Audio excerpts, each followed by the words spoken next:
Subscribe कीजिए दोस्तों हमारे चैनल को। नोटिफिकेशन पाने के लिए बेल आइकन को प्रेस कीजिए। Good morning student, welcome to online class. आज की हमारी क्लास है 9th class, subject science, lesson number 7। Topic है जीवों में विविधता। इससे पहले वाली क्लास में भी जीवों में विविधता के बारे में पढ़ चुके थे। आज फिर से पढ़ेंगे जीवों में विविधता के बारे में। अपन सबसे पहले पढ़ा था वर्गीकरण के आधार पर इसे कई भागों में बांटा गया है। Monera, protista, fungi, plantae, animalia. Plantae जिसे पादप जगत कहा जाता है, एनिमेलिया जिसे जंतु जगत कहा जाता है। अब है प्लांटिक है, उसमें पादप जगत के बारे में अपन पढ़ चुके थे। जंतु जगत है, उसको कई भागों में बांटा था। इसके कई संघ है, कौन कौन से थे? Porifera, coelenterata, platyhelminthes, aschelminthes, annelida, arthropoda, mollusca, echinodermata, protochordata. इन सभी के बारे में अपन पढ़ चुके थे। 10वें नंबर पे था वर्टिब्रेटा, और इसी वर्टिब्रेटा के बारे में आज अपन पढ़ेंगे। चले देखते हैं वर्टिब्रेटा। वर्टिब्रेटा इसे कहा जाता है कशेरुकी। क्या कहा जाता है इसे? कशेरुकी। चलिए देखते हैं वर्टिब्रेटा क्या होते हैं, कशेरुकी क्या होते हैं, इनके बारे में पढ़ेंगे अपन।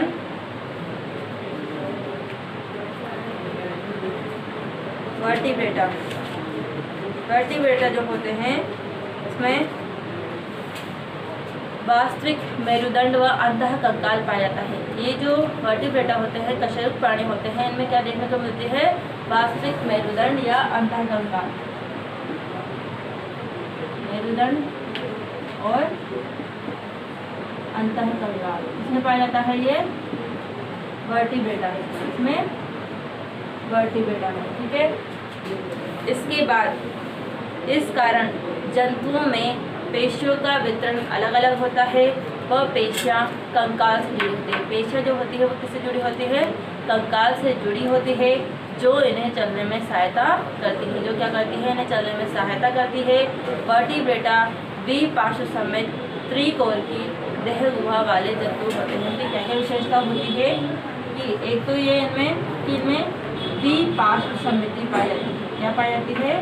द्विपार्श्व समिति। दूसरा, ये त्रिकोर के होते हैं। क्या होते हैं ये? त्रिकोर की। ठीक है। तीसरे नंबर पे इनमें क्या पाई जाती है? देह गुहा। क्या पाई जाती है इनमें? देह गुहा। चलिए देखते हैं। सबसे पहले द्विपार्श्व समिति। इससे मतलब यहाँ पे ये हुआ कि इनका जो दायां और बायां भाग होता है वो क्या होता है? समान होता है। दायां और बायां भाग क्या पाया जाता है? समान भाग, समान। ठीक है। इसके बाद त्रिकोर की से मतलब है यहाँ कि इनका जो उत्तक स्तर होता है वो 3 भागों में बटा होता है। उत्तक स्तर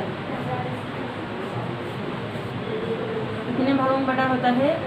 3 भागों में बटा होता है। और देह गुहा कि इनके शरीर में क्या पाई जाती है? देह गुहा पाई जाती है। ये क्या है? इनके शरीर में पाई जाने वाली विशेषता है। ठीक है। अब है कि इनमें उत्तकों व अंगों का जटिल विभेदन पाया जाता है। और सभी कशेरुक जीवों में निम्न लक्षण पाए जाते हैं। कौन कौन से लक्षण पाए जाते हैं? पहला है कि इनमें नोटोकॉट पाई जाती है। क्या पाई जाती है? नोटोकॉट। दूसरा है पृष्ठनलीय कशेरुक दंड व मेरुरज्जु इनमें उपस्थित होती है। तीसरा है त्रिकोरकीय। त्रिकोरकीय भी बताया था कि इनका जो उत्तक स्तर होता है वो 3 भागों में विभेदित होता है। चौथे नंबर पर है युग्मित क्लोम थैली। इनमें क्या पाई जाती है? क्लोम। श्वसन के लिए क्या पाई जाते हैं? इनमें क्लोम पाई जाती है और देह गुहा पाई जाती है। 5वें नंबर पे क्या है? देह गुहा। ठीक है। अब है कि इन्हें उत्तकों व अंगों की जटिलता के आधार पर कई भागों में बांटा गया है, और उन्हीं भागों के बारे में अपन पढ़ेंगे। चले देखते हैं। पहला भाग है हमारे पास उत्तक व अंगों के आधार पर इन्हें कई भागों में बांटा गया है। कौन कौन से हैं? पहला है साइक्लोस्टोमेटा।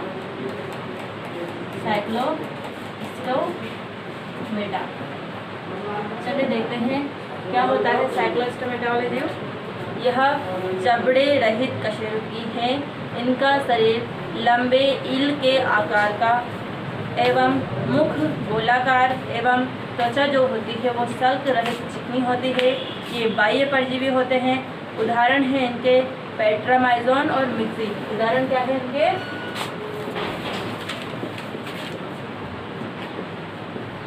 पेट्रामाइजोन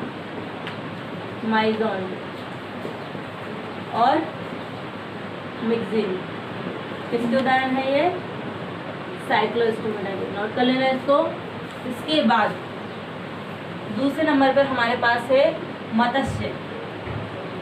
कौन सा वर्ग है? मत्स्य। इसे कहा जाता है फिशीज। इसमें आएगा मछली वर्ग। कौन सा वर्ग आएगा इसमें? मछली। ठीक है। इन जलीय जंतुओं की त्वचा पर सल्क पाए जाते हैं। इनकी त्वचा पर क्या पाए जाते हैं?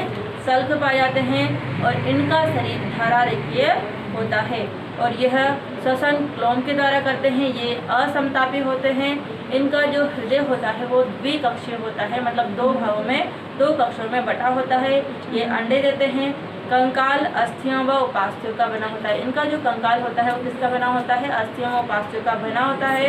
उदाहरण है शार्क, रोहू और ट्यूना। उदाहरण क्या है फिशिस के? शार्क, रोहू और ट्यूना। इसके उदाहरण है ये फिशिस के। ठीक है। इसके बाद तीसरे नंबर पे हमारे पास वर्ग है जल स्थलचर। जल स्थलचर, यहाँ पे नाम से स्पष्ट है कि जल स्थलचर है, तो ये कहाँ पे पाए जाएंगे? जल में भी पाए जाएंगे और स्थल पर भी पाए जाएंगे। तो यह जल एवं स्थल दोनों जगह रह सकते हैं। इनकी त्वचा पर श्लेष्म ग्रंथियाँ पाई जाती है। इनका जो हृदय होता है वो त्रिकक्षीय होता है। मत्स्य में तो मैंने क्या बताया था? द्विकक्षीय, तो दो कक्षों में बटा होता है। जबकि जल स्थल जब होते हैं, स्थलचर जब होते हैं, उनका जो हृदय होता है वो 3 कक्षों में बटा होता है। ये सल्कहीन, उनमें तो मत्स्य में क्या पाए जाते हैं? सल्क, लेकिन इनमें सल्क नहीं पाए जाते हैं। ये असमतापी अंडे देने वाले होते हैं। इनमें जो श्वसन होता है वो क्लोम व फेफड़ों के द्वारा होता है। इनमें बाह्य कंकाल नहीं होता है। जल स्थलचर के उदाहरण है मेंढक और तोड़। उदाहरण क्या है इसके? मेंढक और तोड़। ठीक है। इसके बाद चौथे नंबर पे हमारे पास आता है सरीसृप। सरीसृप, इसे कहा जाता है रेप्टिलिया। इसे क्या कहा जाता है? रेप्टिलिया। और इसमें वो जंतु आएंगे जो रेंग करके चलते हैं। इन असमतापी जंतुओं का शरीर सल्कों से ढका होता है। इनमें श्वसन फेफड़ों द्वारा होता है। इनका हृदय भी त्रिकक्षीय होता है। ये अंडे देते हैं जो कठोर कवच से ढके होते हैं। उदाहरण है इसमें सांप और कछुआ। उदाहरण क्या है? सांप और कछुआ। और भी है इनके उदाहरण, जैसे छिपकली आदि। ठीक है। इसके बाद 5वें नंबर पे हमारे पास है पक्षी। इसमें कौन सा वर्ग आएगा? पक्षी। ये समतापी प्राणी है। इनका हृदय 4 कक्षों में बटा होता है। इनका जो हृदय होता है वो कितने कक्षों में बटा होता है? 4 कक्षों में। इनके आगे के 2 पैर उड़ने के लिए पंखों में रूपांतरित हो जाते हैं। इनके आगे के जो पैर होते हैं वो किस में रूपांतरित हो जाते हैं? पंखों में। इनका शरीर परों से ढका होता है। श्वसन किसकी सहायता से करते हैं? फेफड़ों की सहायता से करते हैं। इस वर्ग में सभी पक्षियों को रखा जाता है। उदाहरण है हमारे पास कबूतर, कौवा, गौरैया। उदाहरण क्या है? कबूतर, कौवा और गौरैया। ये किसके उदाहरण है? पक्षी वर्ग के। ठीक है। इसके बाद 6ठे नंबर पे है स्तनपायी। 6ठे नंबर पे क्या है? स्तनपायी। चलिए देखते हैं इसके बारे में। ये समतापी होते हैं। इनकी त्वचा पर बाल, श्वेत और तेल ग्रंथियाँ पाई जाती है। हृदय जो होता है इनका 4 कक्षों में बटा होता है। ये श्वसन किसकी सहायता से करते हैं? फेफड़ों की सहायता से करते हैं। इसके अलावा इनमें दुग्ध ग्रंथियाँ पाई जाती है। ये प्राय बच्चों को जन्म देते हैं। उदाहरण है हमारे पास मानव, बिल्ली, चूहा। स्तनपायी के उदाहरण क्या है? मानव, बिल्ली, चूहा। चलिए देखते हैं ये क्या है? वर्टिब्रेटा। और वर्टिब्रेटा को अपन ने कई भागों में बांटा है। कौन कौन से हैं? पहला है साइक्लोस्टोमेटा, दूसरे नंबर पे मत्स्य जिसे कहा जाता है फिशी, तीसरे नंबर पे जल स्थलचर, चौथे नंबर पे सरीसृप जिसे क्या कहा जाता है रेप्टिलिया, पांचवें नंबर पे पक्षी, छठे नंबर पे स्तनपायी। इनके कुछ उदाहरण दिए हैं, आप इनको नोट करो। पहले हम नाम पद्धति के बारे में, नाम पद्धति, चलिए देखते हैं नाम पद्धति होती क्या है।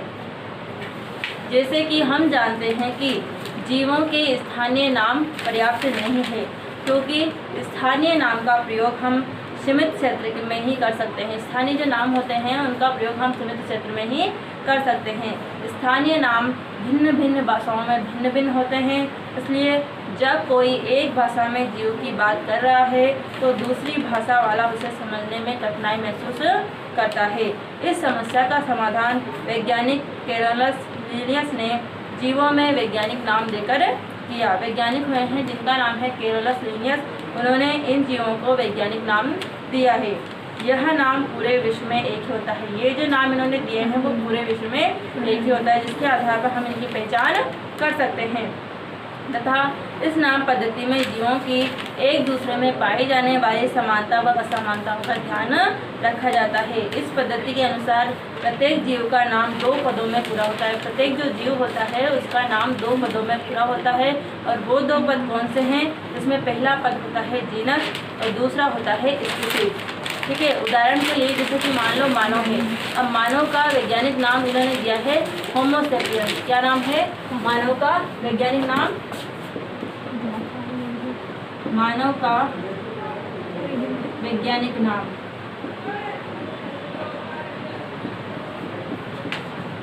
है होमो सेपियंस। होमो सेपियंस, इसमें से अब इसमें देखना, होमो तो क्या है इसका जीनस, और सेपियंस क्या है इसकी स्पीशीज। 2 पद हो गए इसके, तो ये 2 पदों से मिलकर के एक जीव का नाम रखा गया है, जीनस और स्पीशीज। मानव का वैज्ञानिक नाम है होमो सेपियंस। तो होमो तो क्या है इसमें जीनस, और सेपियंस क्या है इसमें स्पीशीज। इसी तरह से इनके नाम दिए गए हैं। अब है इस वैज्ञानिक पद्धति का हमें यह लाभ है कि पूरे विश्व में हम इस नाम का उपयोग कर सकते हैं तथा सभी स्थानों पर सजीवों का एक ही नाम होगा। ठीक है, जीवों के वैज्ञानिक नाम लिखते समय निम्न बातों का ध्यान रखना चाहिए। कौन कौन सी बातों का ध्यान रखना चाहिए? सबसे पहला है कि जीनस का नाम अंग्रेजी के बड़े अक्षर से आरंभ होना चाहिए। जब हम जीनस का नाम लिखते हैं तो इसका जो फर्स्ट अक्षर होता है उसको कैपिटल लेटर में लिखा जाता है। इसके बाद प्रजाति जो होती है इसका नाम छोटे अक्षर स्मॉल लेटर से शुरू करना है। इसके बाद छपे हुए रूप में वैज्ञानिक नाम इटैलिक में लिखे जाते हैं। चौथे नंबर पे है कि इन्हें हाथ से लिखा जाता है। तो जीनस और स्पीशीज दोनों को अलग अलग रेखांकित किया जाता है, इन्हें अलग अलग रेखांकित किया जाता है। ठीक है, इसमें इस वाले लेसन में अपन ने वर्गीकरण के बारे में पढ़ा, जिसमें पादप और जंतु जगत का वर्गीकरण पढ़ा। ये वाला जो लेसन है हमारा यहाँ पे कंप्लीट हो चुका है। आपको इसका होमवर्क करना है, व्हाट्सएप नंबर पे सेंड करना है। इसमें आपको कोई भी चीज़ समझ में नहीं आई हो तो आप पूछ सकते हैं। ठीक है।